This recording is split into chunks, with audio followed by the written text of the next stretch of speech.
And so we started with crypto.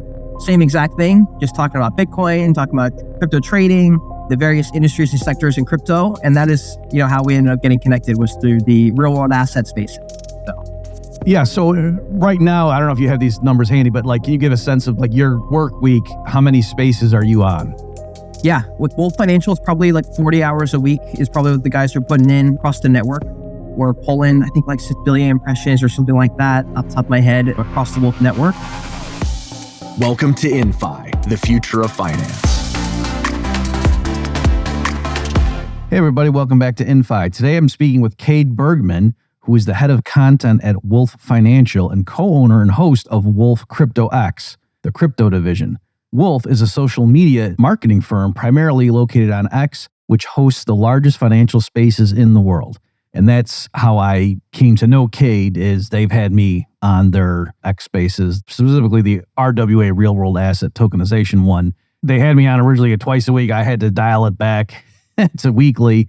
That's been going on since I think February of 2025. Okay, so that's how I got to know these guys. They really are just top-notch X spaces. And I talked with Cade about how did that come to be. And, if some business owner is wondering what's the point of doing that, we get into it. And other than that, we talk about all sorts of things, ranging from the way Bitcoin has evolved over time, the way big investment firms and governments are getting into it, when originally the vision was, this is sort of being off-grid and whatnot. And also just the RWA space. And at the end, he gives his conversion story, which was very interesting as well. So without further ado, I think you're going to like it. He has a lot of energy. Here's my discussion with Cade Bergman. Cade, welcome to the InFi podcast. Thanks for having me. I'm excited to be here. So inside you, there are two wolves, and one of them's peeking out there on your breast pocket. So that's probably the thing that we should just go ahead and start with, and then we'll sort of circle back and get into your origin story. But for people to understand, can you explain what your jacket is and who you work for? Definitely. So work at Wolf Financial, head of content, and also the hosts and co-owner of Wolf Crypto. And so basically we're the first ever spaces hosts. And back in multiple years ago now at this point, right around the time Elon was started taking over, spaces started really become a thing. And Gav, the CEO of Wolf Financial, started doing 10 hours of spaces. And long story short, started hosting spaces, never stopped. And I then wanted a few to years stop later, it. Could I just, when you say 10 hours of spaces, you mean 10 hours a week? a day. That's why I wanted to make sure people understood what you meant when you said that.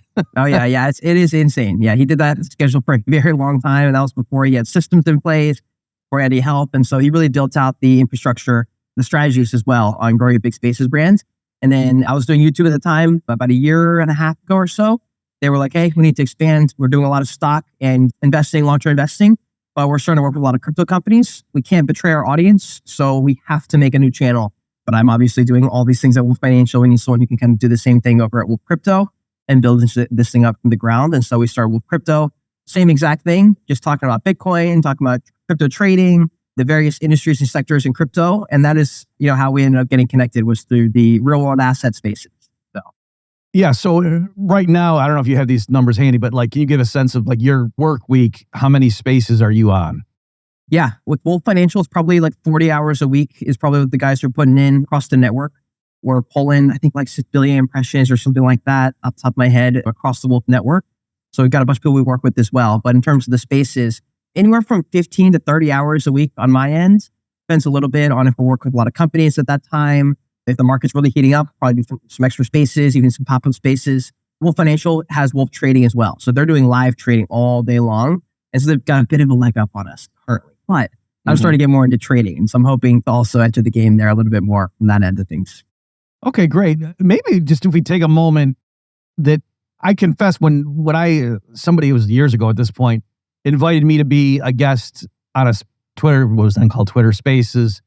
And I was astonished when it was no, you got to use your phone. And I was like, what, isn't the phone what you use to check the weather or something? You know what I mean? It was we're going to talk to people over this device that is in my pocket. What a weird anachronistic, that's so 1990s.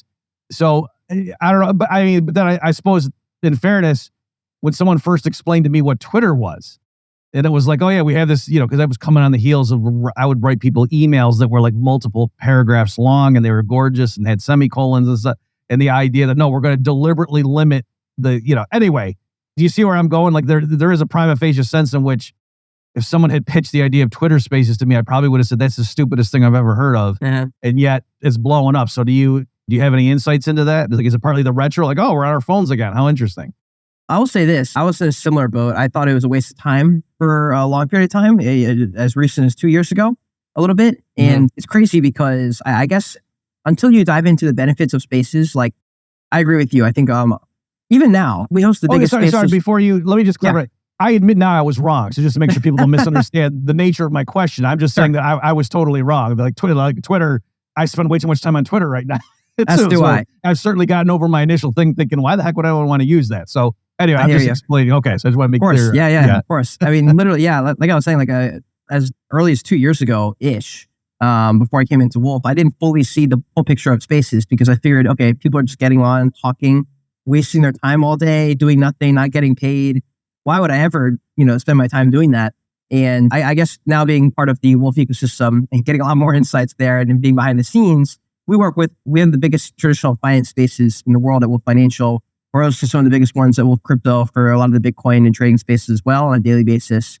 What I found is that, like, if you're joining spaces, you're building quite a brand online and a following to the point where you can host, a YouTube live stream, and it's hard to get 100 people live. Unless you got thousands to tens of thousands of subscribers, it's hard to get people live.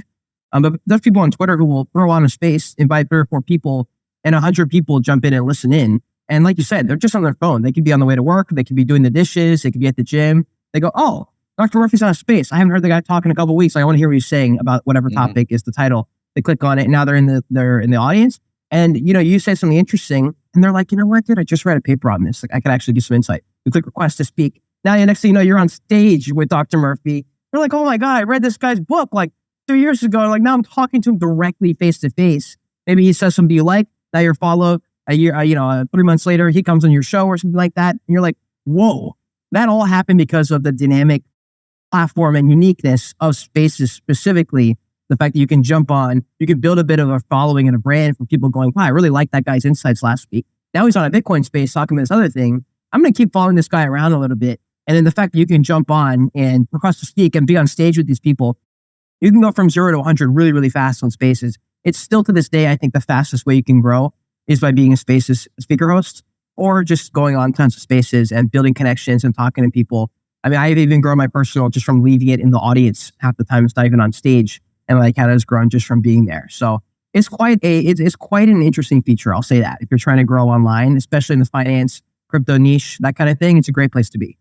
Yeah. And also I'll say too, you can really tell a difference between people who know what they're doing and those who are just kind of like, well, our media people said we should be hosting Twitter spaces, and they don't know that your guys just real tightly run ship, and the host will go through and sort of like tee up questions for all the, the guest speakers and whatnot. And it's so, I would have explained, Cade, to the people in the pre-recorded intro of this, but I've been participating with you guys on a weekly basis for I think since February at this point, so several months now. And it's kind of the point too, you start to learn everybody's personalities if it's like the same crew that are like on a given space week after week, and you get to know everybody's insights. So it's something that, and I suppose with all this stuff too, like it just kind of evolves, and maybe when they originally launched, people didn't know exactly how it was going to work, but now it does. And you're right too, that I'll hear some guy that I'm like, every week I kind of like that guy's viewpoint, and then I'll look him up and, I'm going to try to interview that guy or whatever. So, and if we're in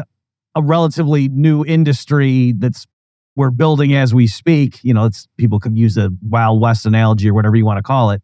There is the sense too here where you're trying to find the other pioneers, and there is going to be a certain thing that, right now, a lot of these people aren't household names, but in 5 years, some of them will be. And it's going to be neat to be saying, oh yeah, we were like brainstorming stuff and kicking the tires years ago when this stuff was like half in our head and half being built.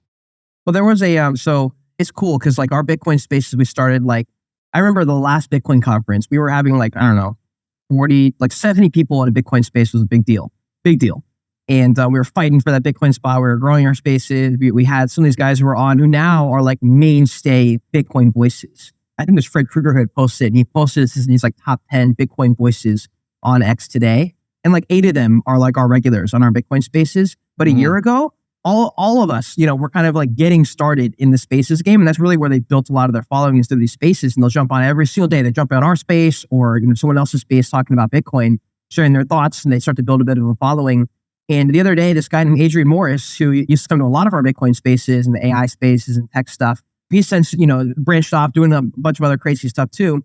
I looked on Michael Saylor's page like 2 days ago, and Michael Saylor reshared some stream, and like Adrian and like 4 other dudes are on there talking about MSCY or something like that. And I was just like, wow, that is insane. I mean, this guy now he's been seen by 500,000 people just on this one piece of content. And I like to think maybe we were a bit of a contributor in that sense. And hopefully, he helped us out a ton as well. Because when people join our spaces, they bring a little bit of their audience as well. So as like the host of the party, we also are a benefit, but also hopefully we're also being a super connector of sorts, which I hate that word, but being a super connector of people together. Also, we get to be the benefit of hosting and finding cool people that we want to interview, finding new shows. It scratches my itch as well to do content. It's like the lazy man's content. You host a show, and if you're not like a content creator who's editing videos and putting together crazy threads, like you can have a conversation with people. You can pull clips from there, or you can just have the show itself. And it's a really, really cool way to connect with people in the space in a direct fashion as well. Well, you brought up Bitcoin, so why don't we go ahead and talk about that for a minute? So I'm just checking here. It's flirting with all-time highs as we record this, just shy of 105K. So, I'll stop right there. What are your thoughts on Bitcoin? And then I'll probably have some follow-ups depending on where you want to take this. Yeah, man. The Bitcoin spaces for me about a year ago, like I was saying, are basically where I got a lot of my Bitcoin information from. We would have these experts on who have been in the industry for so long. And I was able to ask them direct questions. They'd have full discussions. I'm listening, just trying to sponge up the information. But then I would come in with a deep question and they would discuss the question for an hour. I'm like, holy crap, this is pretty crazy. It's like I have like a PhD course 4 days a week sometimes on this topic. I come from crypto. I come from NFTs. That was kind of where my journey began. And slowly over time, you're looking for more and more sure investments. And also, making a little bit more money, starting to think more long-term with my money, be like, okay, where do I want to park this cash bag that I've been able to create a little bit? And somewhere that I feel safe, somewhere that I could see still existing in 100 years. And I look at all the companies, I look at the US dollar, and I'm like, man, it's not looking so good. I don't know. Probably the system will fall apart in my lifetime, but I don't know. It's starting to get, how many times can they keep printing this money? Like probably indefinitely. But at the same time, do I really feel good about putting my money here long term? And so that's when the Bitcoin conversation really started to kick in there for me. It took a long time, probably over a year of having those conversations before I was able to not only get my mind behind the asset, but also put some money behind it as well. And I'm starting to see, the more you start to allocate into there, the more you're forced almost to figure out what you actually believe in, because you'll jump in and out if you really don't actually believe it, because you realize, okay, I don't actually know this to the point that I've put enough money in here, or, I put too much money in here. I don't actually believe in this as much as I probably need to do some more research or find another asset. But with Bitcoin being out of 105K, I had a conversation with the guy, his name is Jordan, and he's actually a trader. He still does long-term investing, but he's more of a trader, and he's in the stock market. And I actually asked his thoughts on Bitcoin like a month ago, and he was like, yeah, he's like, I roll profits every month into Bitcoin. And I was like, interesting. Even at all-time highs? He was like, yeah, of course. And I was like, okay, interesting. Why even at all-time highs? Like top blasting. Well, like what a crazy concept for a trader. And he was like, oh, dude, he goes, I'm going to need Bitcoin at some point. So I just need some. I don't really care what price. I just need to have Bitcoin. And it was the most simple thesis I had ever heard. It was literally one sentence, and it just broke something in my brain. I was like, oh, that's right. Like I just need to have Bitcoin. I need to have some.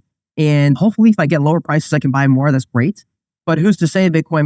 Bitcoin's like the only asset to me where it's got the rapid possibility of you wake up on a Tuesday and it's run up to, $200,000. And now the 100K buy-in that it could correct to is now like your price that you're hoping it goes back to, in which case you're like, damn, I probably didn't need to wait for 75K when 100K is like what is the difference there if you believe Bitcoin goes to the millions one day and it's just that superior of a money system? For me, I don't see any other way. I don't see a way where Bitcoin doesn't go to those crazy astronomical numbers. I don't know about the Saylor predictions, the 13 million in like 10 or 15 or something like that. That is crazy to me. I just don't know enough. But I think the chances are higher that we go to 1 million than the Bitcoin crash into $5,000. Yeah. Good stuff. It is funny too, just to think back. Not that I was by any stretch like an early adopter per se, but being in the libertarian free market economics community, I did have early on when, soon as it's 2009, people telling me about it. And then I think I really started studying in 2010, I believe. And I just remember like being on a plane, reading a book or something, and some guy next to me like, yeah, what I've heard of that. What is, It's gone from that to, when you go to CNBC now, crypto's got its own little category on the top line of both, bonds and gold and metals and whatnot. So anyway, it is interesting to see how that's happened. So I suppose maybe now's a good time to pause and circle back, because you alluded to like where you came from in crypto. So can you maybe just explain like what were you doing before you joined Wolf, just so people have an idea where you're coming from? Yeah, absolutely. So 2020, 2021 is when I started to get the itch to learn investing. I had a conversation that was pretty life altering, I guess. It was like right when like all the cryptos were pumping, and I was like working at a restaurant, and I had a couple like restaurant managers and some of the chefs that I had befriended over that year working at the restaurant. And I was just trying to make money. I was working as a server. I was making really good money on the beach. I was living in Charleston, South Carolina. $300 to $500 a day per shift was crazy money, but I didn't have anywhere to park it. So I was just kind of like spending some of it. I don't really know where most of that money went. It was just going places. I think I tried a couple random stocks. I didn't even know what that meant. And I had a conversation with the head chef there, and it broke me because he was like in his 40s or 50s.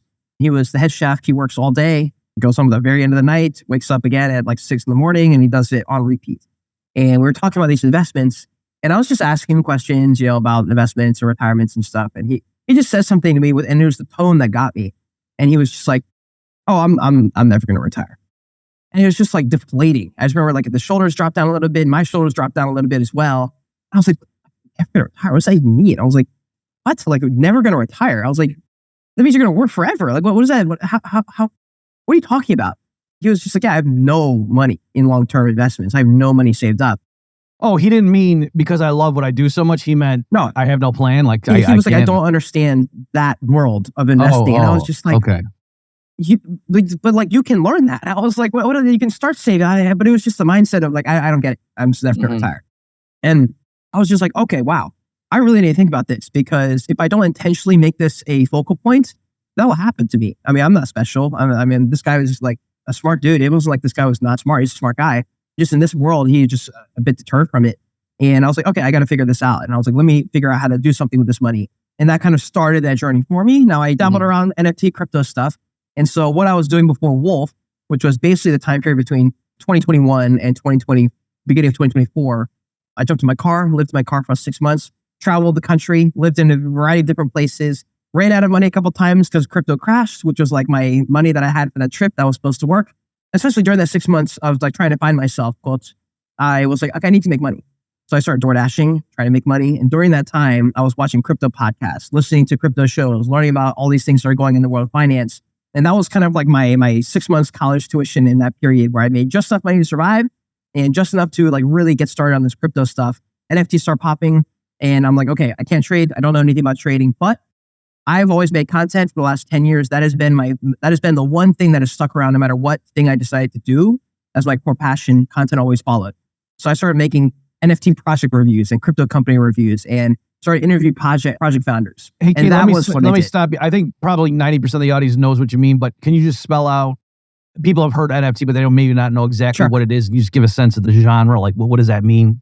Of course, yeah. So at the time, NFTs were just JPEGs, pictures on the internet that you sell to the next person who might buy it for more. It was just, so the way I thought about it when I got in was, oh, it's a collector's item, just like a Pokemon card, just like whatever thing that you think is cool that someone might buy for more, or a basketball card.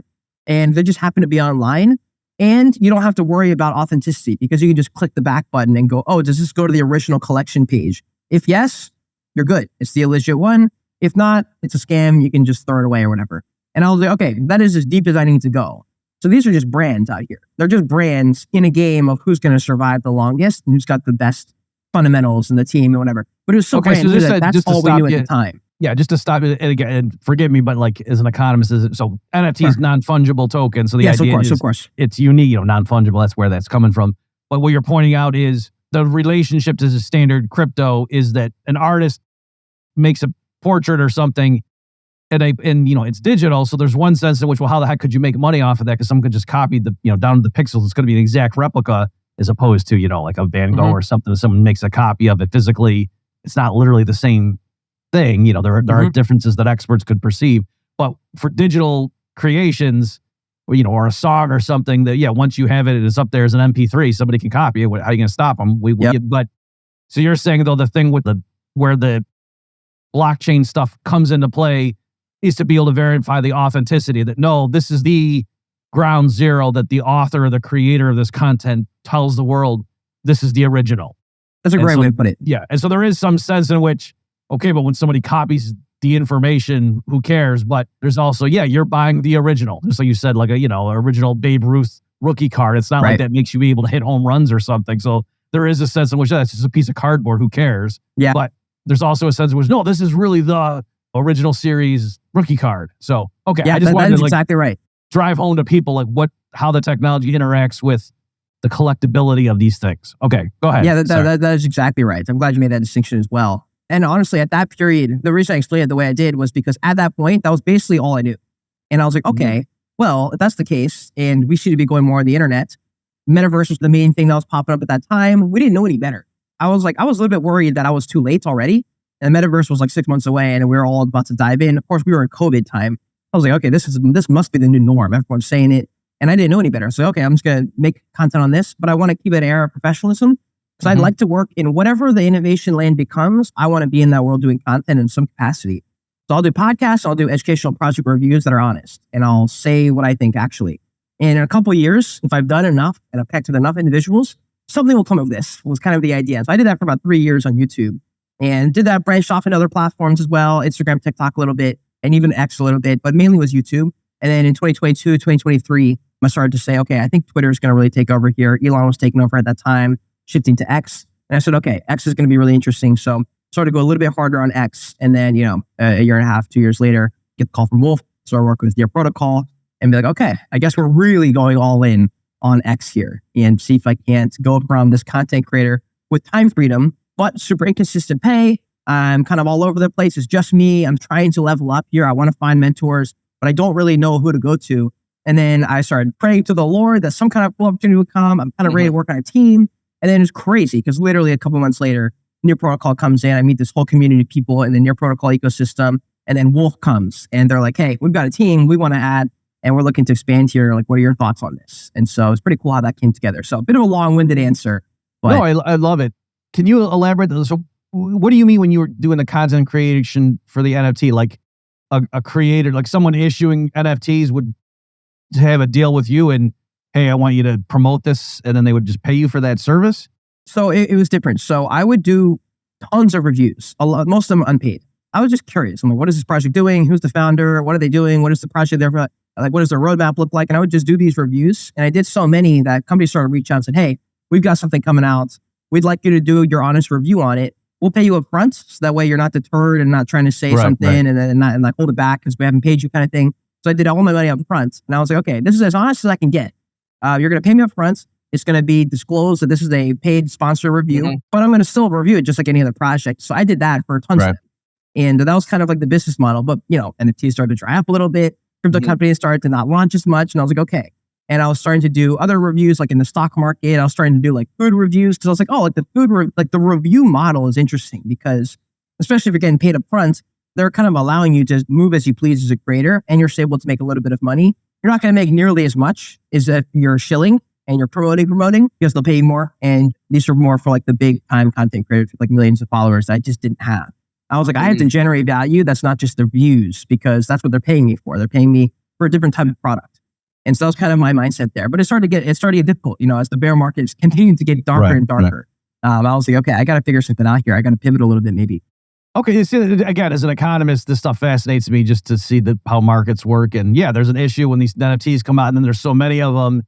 The problem is there's a group of people who are willing to invest, but they don't know where to choose from. And there's all these producers. So like, how do we help find each other? And there can be middlemen who have some savvy. And then like you're saying that you have your own personal integrity, but also beyond that, somebody can, especially if someone starts following you for your reviews, they can get a sense of if I've been burned by this guy before or whatever. And it was tough too, because the industry started to get to a point where I was like, I don't know if I agree with most of these guys anymore. I had a small hiatus, like 4 or 5 months, right when I actually converted to Christianity. I had a whole life spiral that happened in this period of time in like 2024, I think, or 2023 and a half, somewhere in that range. And I almost left the industry, but I was like, well, if I think that there's a bunch of crap in this industry, is the right thing to do leave or try and like do the best I can and try to like do some good in this industry if I can? Like, is that also a possibility? And that's why I ended up staying. But I agree. Like it's difficult to operate in this world, I would say. And you want to have some kind of North Star strategy for sure. Because you can totally lose yourself. I mean, there's so many creators who, these like promoter people who completely disappeared in the bear market and they came right back. Same exact playbook. And they made a killing this cycle, just like they did last cycle. And they'll disappear. And, the next time we have a bear market, they'll disappear again.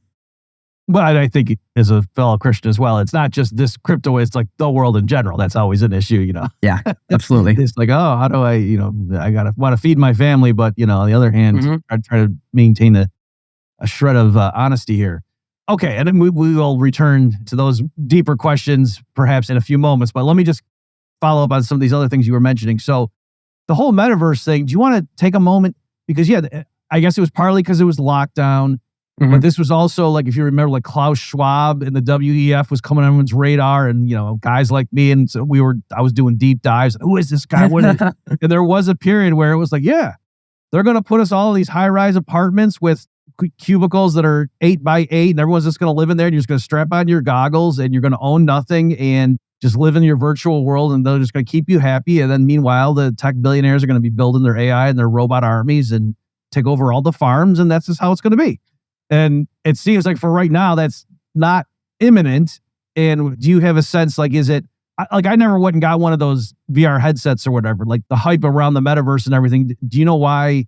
Is it just because the early people tried and said, this actually isn't as good as Zuckerberg was telling us? Or was it people got creeped out by the whole notion? Or do you have any thoughts on that? I will say this. That reality that you just laid out, I think it's pretty much what we have. We just maybe don't have goggles on. But the idea of everyone sitting in their home, locked in on something, some kind of device, and largely owning a bunch of nothing, talking to people on the internet and boosting themselves online, that's basically what we have. It just happens to be on the phone. There was an interesting conversation with Mark Zuckerberg. I think it was Lex Fridman. And it was during this time, they did it with headsets on. They did a VR podcast in the middle of like the metaverse. I remember at the time. I thought it was hilarious. And it was just so impractical. But I thought it was, props to them for giving it a run. And he was like, that's what we have today. He goes, the only difference is you got the phone. He goes, if it's just in your glasses or on a headset or whatever, he goes, not much of a difference there. Like, he's like, think about your stocks. Like, where are they? They're like, oh, they're somewhere out there. Like, someone probably owns, I think, like, I don't know. They're my Robinhood app. Like, I don't know where they are. Like, that's, and then your bank account. It's like on my phone somewhere. Like, there's a bank on the street. I never go in there. Like, I just do it on my phone. Like, most of these things we have are basically just virtual anyway. The difference is we just have this device that we hold it on. So for me, the jump wasn't a big deal. It was like, okay, the device will change. And that takes a little bit of time. And the first few series are going to suck. I'm probably not going to do too much on those. I mean, the Apple VR headset thing was like $4,000 or something, and it was heavy and bulky. It looked ridiculous. And there wasn't too many, great examples for people to get excited about yet. And they're so expensive. But I figured that was just something that comes along over time and people continue to build. And I was cool with that. But I do think that that's basically what we have. We basically have that currently in today's world. And people care a lot about their Instagram. They want to look good. Their timeline has to look good. Their Tinder profile has to look up to date.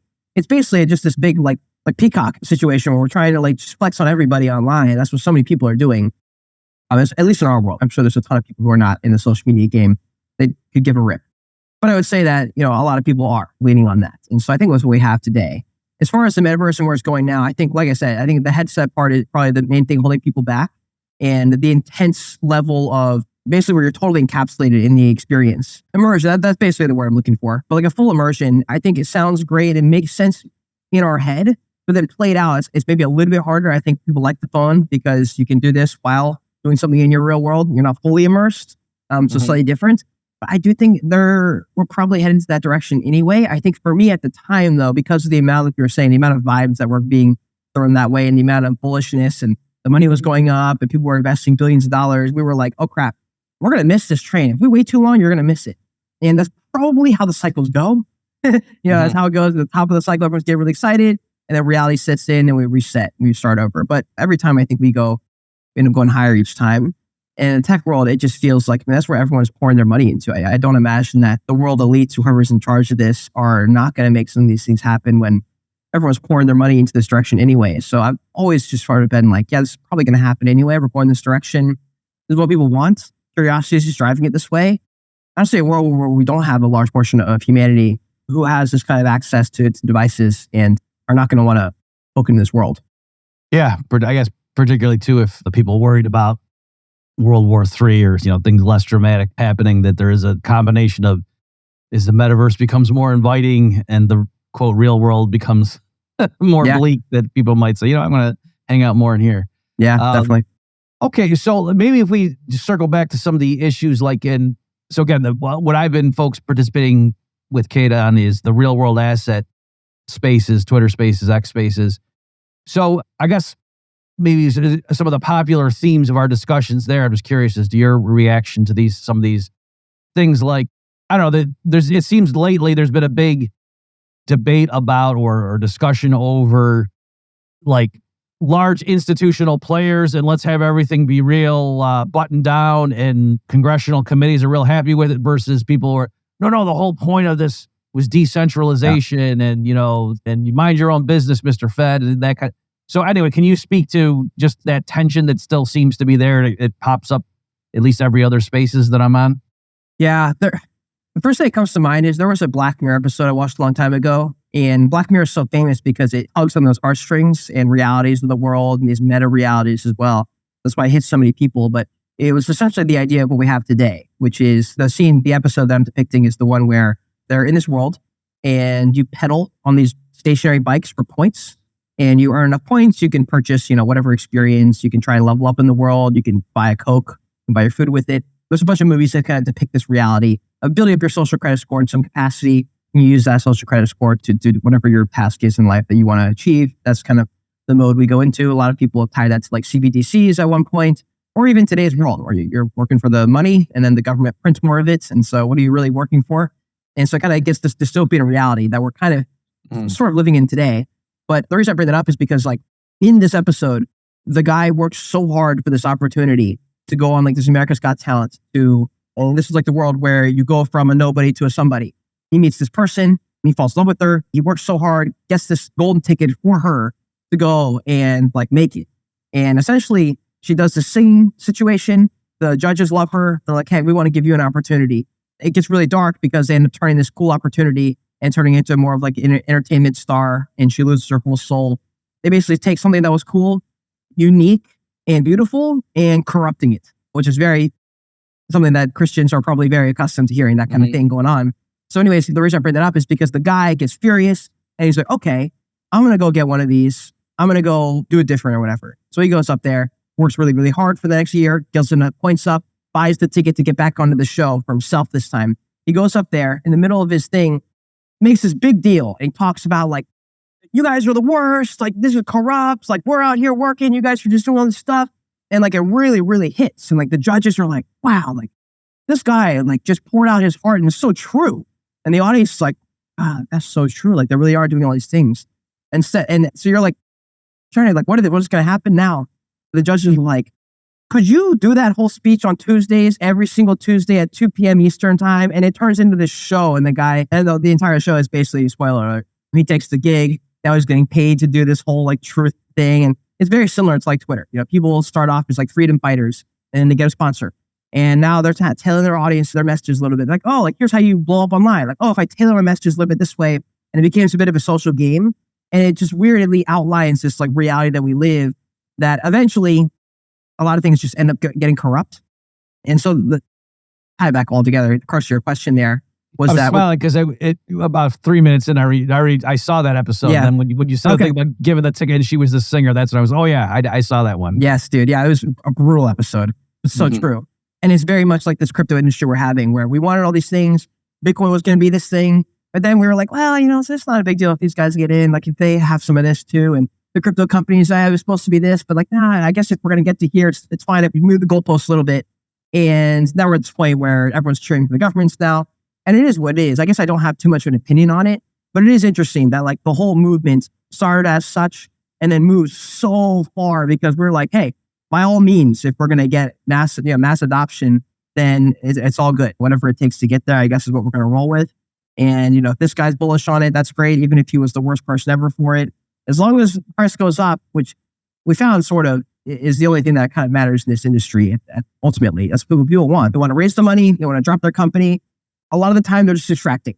And that's just sort of been the reality. And that's why it's been tough to be bullish on crypto this past year when Bitcoin seems to be like the golden egg here and everything else a bit of a diluted package here. It's been tough.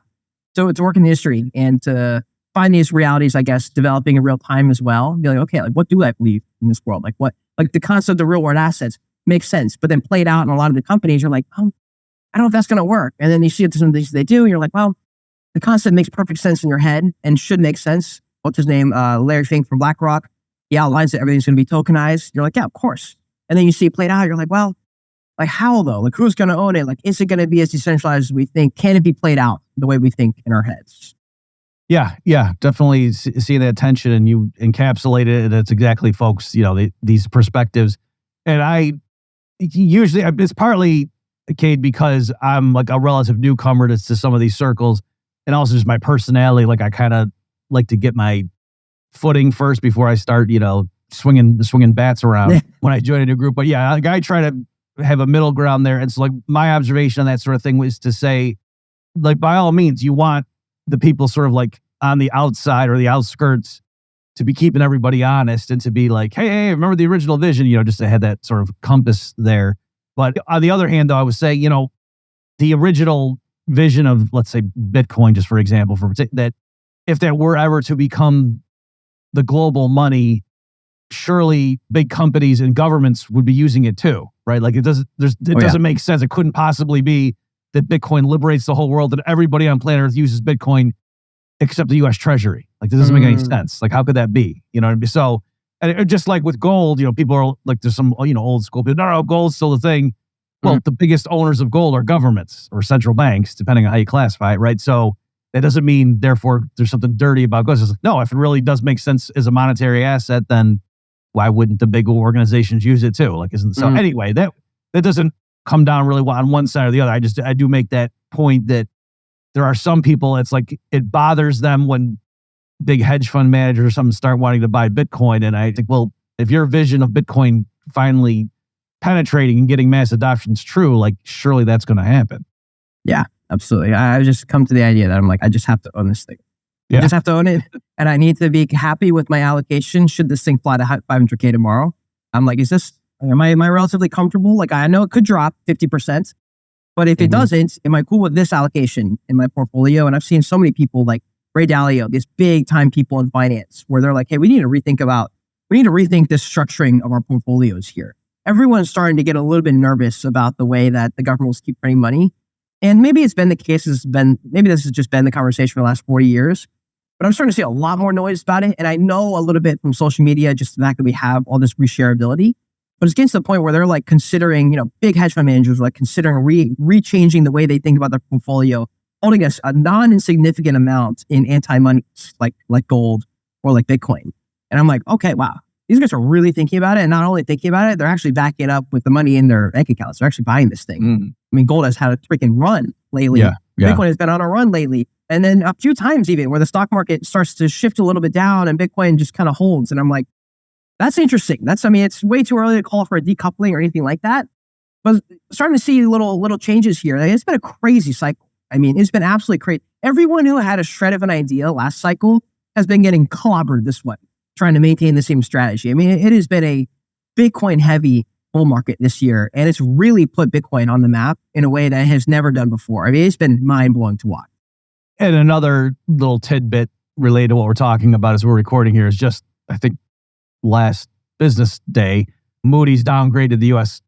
Treasury, their debt. That was a milestone. And of course, you get the reaction, a lot of people, it doesn't mean anything. But on the other hand, it's like, well, it did happen. And, I say, yes, they can always print money, but there's consequences too. And so they might not, you know what I mean? Like it is possible that a sovereign government, even that can print its own currency the way the MMT is like, they might decide, it would be better for us to at least partially default on some of these obligations rather than, and in any event, surely we can agree it's more likely they would do that if their debt to GDP is 500% versus 2%, right? Like that's presumably that the level of the debt does matter on some margin. So anyway, yeah, just all the more reason that with these things, a lot of stuff, Cade, that I'm guessing I'm a bit older than you, but things that when I was younger, people always warned, hey, if we don't get our ducks in a row, this is going to happen, like Social Security benefit checks being higher than the amount of payroll taxes getting paid in. That was always something that, and when I was growing up, then the policy wonks would talk about what that was looming on the horizon, that we got to make sure we reform. And no, that's now been happening for several years. You know what I mean? Things like that. And we just keep blowing through these milestones of stuff. By some measures, Chinese GDP has been higher than the US's for many years at this point, if you use the so-called purchasing power parity one. So anyway, there's lots of signs that people who just think, yeah, everything is going to continue the way it was in the mid 90s, like that can't continue like that. So, yeah.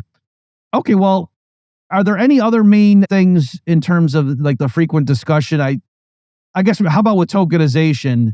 Because that's another one where, for me, it was like this niche thing. And of course, here at Infineo, as you know, we're tokenizing life insurance, and that was our raison d'etre. And we were doing that. And while I've been involved with Infineo, I think we've seen the switch where it went from this niche thing that sort of like people, tech guys, or those who were ideological and liked Bitcoin and blockchain technology for its potential to liberate humanity, or however they would have couched it, where that has been displaced somewhat by just regular business and household financial institutions coming in, and they're tokenizing treasuries, real estate tokenization, and then so I'm seeing that same dynamic here, where it went from the early people involved were there because of technical interest or ideological craving. But now it's just like, no, this is a business proposition, and this seems to be the way the financial sector's moving. That things are getting tokenized because it just makes sense, at least for some assets. Yeah, I would say the one thing I've noticed is I'm glad I came in when NFTs were Pico topping, like kind of in the last half year there, because I got to see what it looks like in an industry that is hot, and watch that final hurrah moment.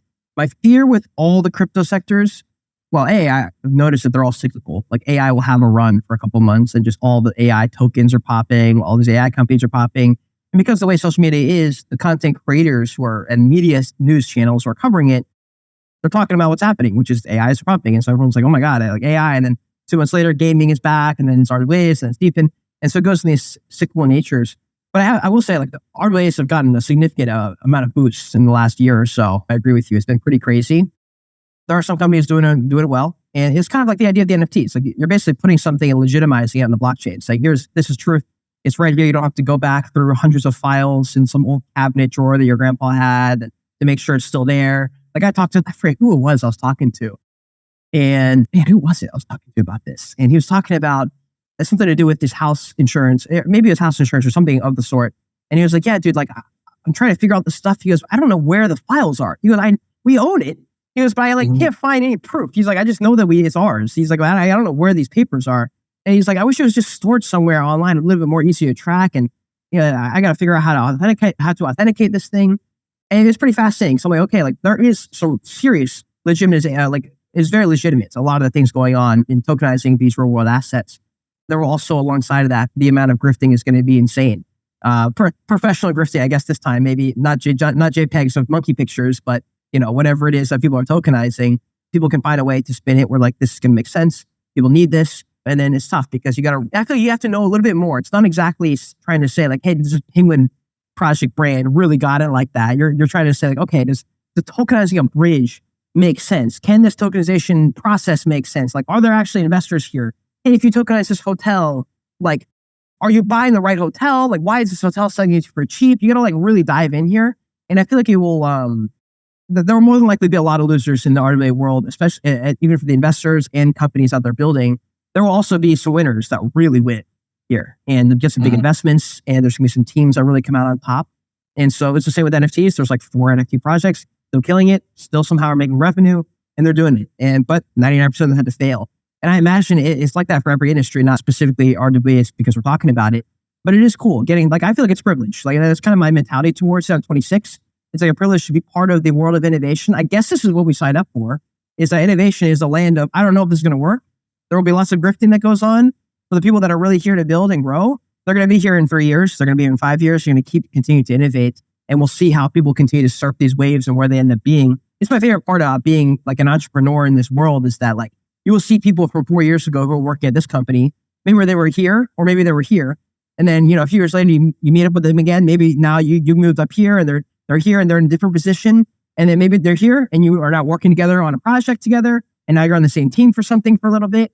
I think that's fun. It's certainly exciting for me to be in the game, I guess is how I'd call it. And I do think it feels like a game. It feels like a board game. There are boundaries. There are rules to the game a little bit. You can follow certain things. You can play certain parts of the board. It may make sense to strategize this way for a little bit. But then, the board may shift. And now you're like looking at it backwards. You've got to readjust. And so for me, it's a blast and it's a lot of fun. So that's kind of where my mindset is at with all of this. Okay, yeah. And you say you're 26. So earlier when I said, I think I'm older, yes, I'm quite older than you. I'm not anywhere near 26. I just maybe as the final thing I wanted to ask you about, you made some allusions to it here and elsewhere. I've heard you reference it. I guess sort of the alpha and the omega of our podcast discussion is you mentioned your conversion to Christianity. Is there the quick public version you're willing to tell us? Is like, how did that happen? I could definitely give the quick and skinny. It was so intense. Like, I just remember I'm so stubborn that there was nothing that was ever going to get me to take it seriously other than intense, drawn out fear and realism, I guess, thrown in my face all at once, forcing me to stare at this thing and reconcile and make a decision. Otherwise, I just would have sat in the middle of the lane and just never made a decision. But for me, it was like I saw the movie Sound of Freedom. People can say whatever they want about the politics of that show, about the movie, and whether or not it was whatever. Either way, I walked out of that movie theater going, oh my God, evil exists, because that is terrifying. The fact that adults can act in this manner towards children and somehow go on with their life. That doesn't even make sense to me, how you could go down that path. And so I watched a podcast with Jordan Peterson, and he talked to the guy, the actual detectives in this movie that kind of tracked down these terrible human beings who were... It was like the child trafficking movie? Exactly. Yeah. And it just blew my mind. And so he asked Jordan, he was like, how did you become like this? And he goes, 1,000 paper cuts is how you become like that. And I remember just being like blown away because I started watching more and more about it from these, more conservative politicians. I guess I'd been seeing like the left was kind of like really taking over. And then we started to see this swing back to the right. And at this point, I hadn't really given it much thought, I guess. And so there's a few people that were just talking about it. And they were like, you think that you're so special because you would never do these things, or you would never do those things, or you're different because your mindset's different. He goes, we're not as good as you think. And he goes, in fact, it's a lot harder to move in this world and remain good than you think. And I started to get, dive into these philosophical books, into more of these like wisdom books as well. I was very deep in this like new age spirituality, like yogi stuff. And so at this point I was relatively aware of these things, but not to this manner. And I started to listen to these older gentlemen who really had wisdom that I was interested in. And all of them had this commonality where they're like, just read the Bible. They're like, it doesn't matter if you believe this thing. It doesn't matter if you like Jesus or any of that. Because there's some wisdom you can't generate from other places. And he goes, and it's not a secret that a lot of these books that you buy at Barnes & Noble are just diluted versions of the Bible anyway. And so like, okay, whatever, I'll buy the book. I had no clue any of the background. I didn't even know who Jesus was. I knew he was a term that you yell when you stub your foot. But that was just about as deep as I got. So I started reading. I'm like, yo, this guy's a G. Like, I was reading the gospel. I was like, who is this guy? Like, this guy has some serious conviction, whatever he's talking about. And I heard that he's a real person. So I started doing the research. I'm like, oh my God, he's real. Like, this guy existed. And that whole thing led me. And I'll keep it short. This is as short as I can possibly make, because it is a long story. Some crazy stuff happened while I was living in Seattle that put the fear of God in me. And I was terrified for about 6 weeks straight. I was in a state of terror. Some stuff had happened IRL, which was very rare for me. I don't get into drama very often. So I was in a pretty crazy situation where I just was constantly praying because I was so terrified of what was going on around me. There were some stalker situations, things like that. It was probably as lightly as I could put it. And I just found myself praying all the time. And I was like, I need some help here. I've got some serious issues in my head too that I'd like to work through. If you can help me out there, apparently you're the guy, and apparently you've got answers. None of these other religious people have been able to help me. Every time I end up right back at zero. I've tried all the drugs. I've tried all these other gods. None of them have ever been able to produce anything even kind of permanent. But I'm going to pray to you because apparently you've got something extra here and you seem to be legitimate. And so I prayed that night. Can't explain it, but the heavens opened up. I guess you could say the weight that was on top of me to find these existential answers kind of just dissipated in one moment. And I remember I was walking around Seattle like 2 a.m. and I fell flat on my face, quite literally on the sidewalk in the middle of nowhere. I was just wandering around. And I had all this pressure on me, and it just disappeared. The answers I was looking for that seemed so important just disappeared. They weren't important. That night was cured of my drug addictions that I had that period as well. Blew my mind. I'd been trying to stop for years. In one night, it was just gone. That I couldn't explain. That's not possible. I had tried so many times to stop, and it was gone overnight. And I was like, okay, I'm going to poke into this book a little bit more and poke into this Jesus guy a little bit more because that is not normal. And so I'll keep it that's probably as short as I could get. There were so many details left out. It was a crazy time to be alive, but it completely altered everything about the way I look at the world. Still the most impactful thing that's ever happened to me. So. Okay. Well, praise God. That's a great story. And like I said, I knew you've been dropping breadcrumbs of that. So I wanted to end by asking you that. Well, we are up against the clock here, folks. My guest has been Cade Bergman of Wolf Crypto, who I interact with on a weekly basis on the X Spaces. So I thank you again for giving me that opportunity, and thank you for coming here and tell us your insights and your very interesting life story. Thanks so much for having me on. I appreciate it. This is awesome. Yeah. Thank you, everybody, for tuning in. We'll see you next time.